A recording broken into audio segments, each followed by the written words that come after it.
Now we get to the UK COVID inquiry.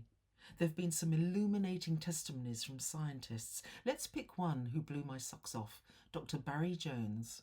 Little did I know at the time of the outbreak of the sharp delineation between droplets and aerosols either side of a 5-micron fulcrum.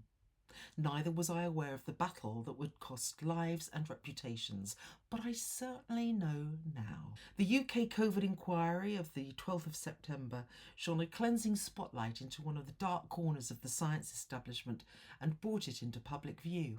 I spent a night reading the transcript of Dr. Barry Jones's evidence to the COVID inquiry, and it is truly a shocker on the scale of the government's care homes decisions, the fatal strategic flaws that killed so many elderly people and their care workers early in the pandemic.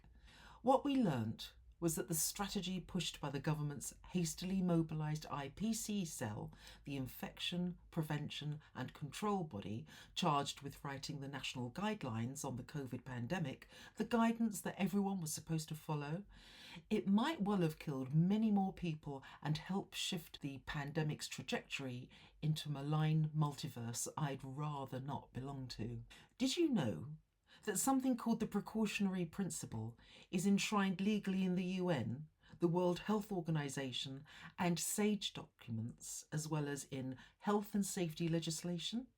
Dr. Jones explained at the inquiry what this means. He said that, as by their own admission the IPC cell didn't understand everything, they were under a legal obligation to choose the safest approach they could take that would protect the greatest number of healthcare workers, their patients, and the public as a whole.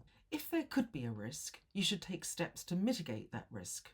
If you think asbestos in the building, he said, you don't think about it, you put on a mask.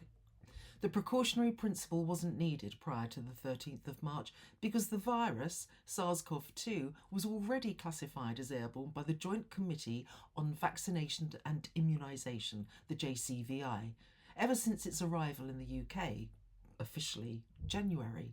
MERS and SARS were already ascertained to be airborne, highly consequential infectious diseases, HSID. In the case of a respiratory pathogen like SARS-CoV-2, you have to assume it is transmitted by the airborne route like TB and measles and previous coronavirus epidemics. He emphasised that the aerosol route was already understood, but even if not, it would be categorised as scientific uncertainty, so the precautionary principle should be invoked as a failsafe.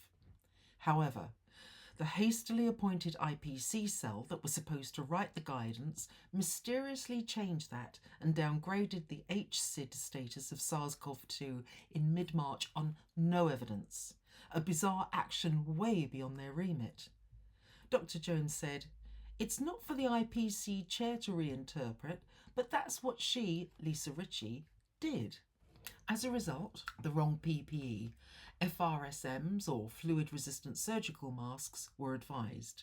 Ill-fitting, lots of space. These only prevent droplets that act ballistically, moving under the force of gravity alone, not aerosols that float suspended as fine particles in the air. Aerosols over the 5-micron distinction can enter and escape around the sides of surgical masks. This rendered all IPC guidance null and void.